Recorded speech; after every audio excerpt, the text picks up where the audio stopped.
আসুন পরিচয় করা যাক আমাদের যুবক কৃষক সত্যবানের সঙ্গে। শহর থেকে পড়াশোনা করে আসা এই যুবক বৈজ্ঞানিক পদ্ধতিতে চাষবাস করেন এবং প্রচুর পরিমাণে ফলন পাচ্ছেন। মাটি থেকে সোনা বেরোয়, সারা দুনিয়ার খিদে মেটায়। এখন কৃষক হয়ে গেছে শক্তিশালী, ঘরে এসেছে টেকনোলজি। আর ইনি হলেন সত্যবানের প্রতিবেশী কৃষক হারাধন।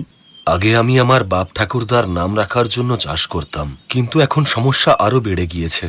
গ্রামের লোক যাই বলুক, শুধু সম্মান দিয়ে তো আর পেট ভরে না। এই ক্ষেত বিক্রি করে শহরে চলে যাওয়া ভালো। কিছু না কিছু কাজ তো পেয়েই যাব। রামু আর হরিও তো ওখানেই আছে। আরে, একদিকে আমার ফসল মরে যাচ্ছে, আর এ কিনা মহানন্দে গান গাইছে। প্রতিবার ও শহর থেকে ভালো সার আর বীজ নিয়ে আসে। নিশ্চয়ই এর কাছে প্রচুর টাকা রয়েছে। মনে হয় এই গ্রামে এই একজনই রয়েছে যে আমার জমি কিনতে পারবে। সত্য ভাই, তুমি সত্যিই ভাগ্যবান। তোমার হাতের ছোঁয়া পেতেই মরা ক্ষেত ফসলে ভরে গিয়েছে।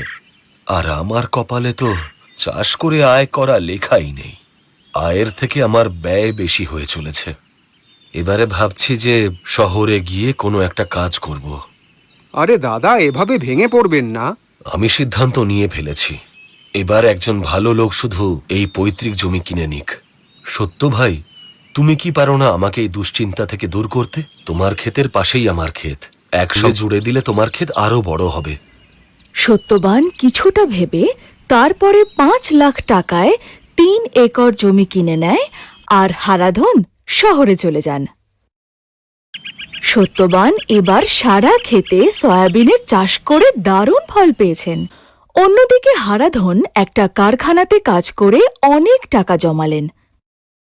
যখন তিনি গ্রামে ফিরে এলেন, তখন তিনি দেখলেন যে তার জমির চেহারা বদলে গিয়েছে। আরে, এ তো সত্যি চমৎকার ব্যাপার। আমার মরা ক্ষেতে এত ফলন কি করে হলো? হারাধন জমি তো বিক্রি করে দিয়েছিলেন, কিন্তু তার মনে জমির মোহ এখনো ছিল। তার উপরে জমিতে এমন পরিমাণে ফলন হতে দেখে তিনি তার মত বদল করলেন। তিনি সারা রাত ধরে ভাবলেন যে কিভাবে সত্যবানের কাছ থেকে তিনি তার জমি ফেরত পাবেন আর জমিয়ে চাষ করবেন। আরে হারাধনদা, আসুন, সব ভালো তো?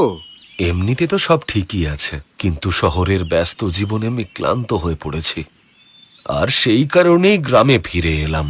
এবার তোমার মতন করে চাষ করব।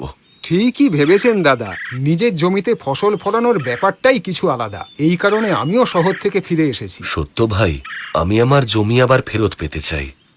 তোমার কি মত? দাদা, কিছু মনে করবেন না, কিন্তু আমি এখন এটা বিক্রি করতে চাই না।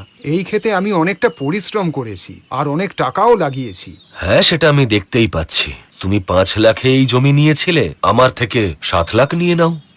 দাদা, আপনি জেদ করছেন যখন, আজকের দিনে এই জমির দাম 10 লাখ তো হবেই। তোমার কাছে এটা আশা করিনি সত্য। আমারই জমি তুমি আমার কাছে দ্বিগুণ দামে বিক্রি করতে চাইছো? তাও শুধু আপনার জন্য, না হলে আমি তো বিক্রি করতে চাই না। আরে, তুমি তো বেইমানি করছো। আমি এই বিষয়টা পঞ্চায়েতকে জানাবো। যেটা আপনি ঠিক মনে করেন দাদা। কেন বাবা, তুমি হারাধনের জমি তাকে কেন ফিরিয়ে দিচ্ছ না? দাদা, আমি এই জমি ঠিক করার জন্য অনেক পরিশ্রম আর টাকা খরচ করেছি। আমি তো বেচতেই চাইছিলাম না, কিন্তু হারাধনদা যখন কিনতে চাইছেন, ঠিক দাম তো নেবই না। লোভেরও একটা সীমা থাকা উচিত। 5 লাখের জমির জন্য 10 লাখ টাকা চাইছো তুমি? দাদা, আপনার কাছে যখন জমি ছিল তখন খুব বেশি হলে মাত্র 4 কুইন্টাল ধান হতো, আর এখন পুরো 9 কুইন্টাল ধান হয়।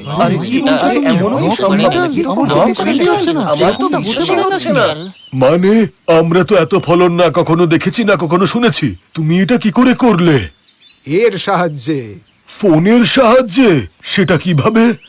আমি এখানে এগ্রি সেন্ট্রাল অ্যাপ ডাউনলোড করেছি। এই অ্যাপে ফসল লাগানোর থেকে বিক্রি করা অবধি সমস্ত বিষয় বিশ্বস্ত এবং ভালো তথ্য পাওয়া যায়। আমি শুধু এগ্রি সেন্ট্রালের পরামর্শ শুনে চলেছি আর ফলন বেড়ে চলেছে। পঞ্চায়েত প্রধান, আমার সিদ্ধান্ত।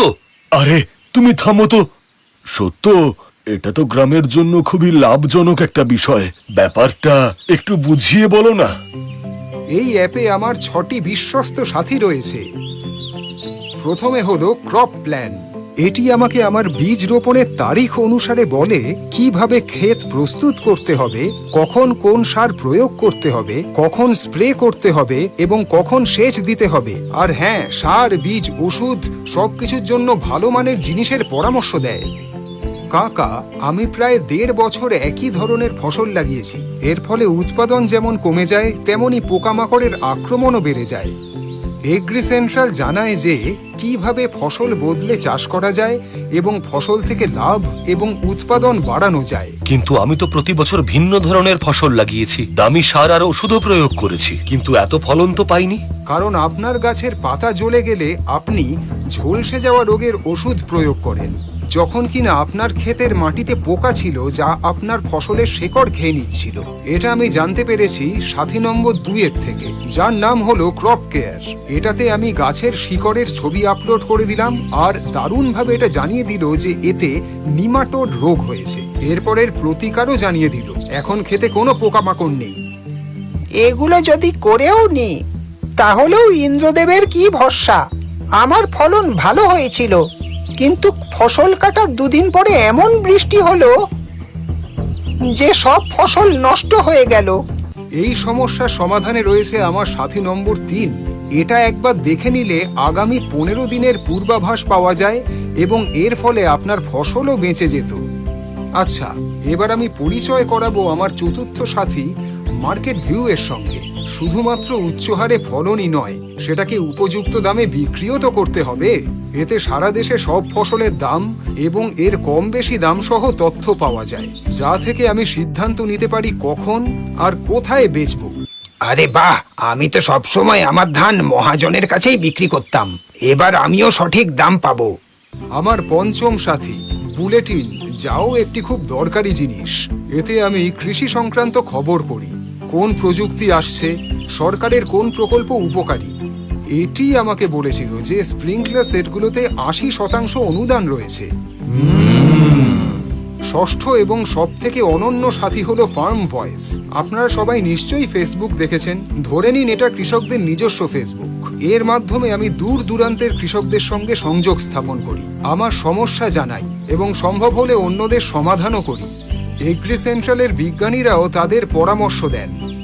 এগুলো তো সব ইংরেজিতে থাকবে, সেগুলো তো আমরা পারি না। না যতীন দাদা, এই অ্যাপ হিন্দিতেও রয়েছে। আপনি আপনার ভাষায় পড়তেও পারবেন, আবার লিখতেও পারবেন। তাহলে যখন এটা আমাদেরকে এত সুবিধা দিচ্ছে, এর জন্য নিশ্চয়ই কোনো ফিও লাগবে। না রমেশ, এটা একদম বিনামূল্যে। এসো, এক্ষুনি তোমার ফোনে ডাউনলোড করে দিই। ভাই, তুমি সত্যি অনেক ভালো কাজ করেছো। এই জমি তুমিই রাখো আর জীবনে অনেক অনেক উন্নতি করো। তুমি আমাকে এগ্রি সেন্ট্রাল দিয়েছো, এটাই আমার কাছে অনেক। আমার ভাইয়ের জমি পড়ে রয়েছে, ওখানে আমি আর আমার ভাই ভাগ করে চাষ করব আর তোমার মতো সফল চাষি হয়ে উঠব। স্মার্ট হারাধন দাদা। আরে বাহ, এরা তো নিজেদের ঝামেলা মিটিয়ে নিল আর গ্রামবাসীদেরও একটা দারুণ সম্পদের চাবি দিল। যখন ভালো হবে শস্যের ফলন, তখন আমরা কেন মানবো হার? এসে গেছে এগ্রি সেন্ট্রাল নিয়ে খুশি বাহার।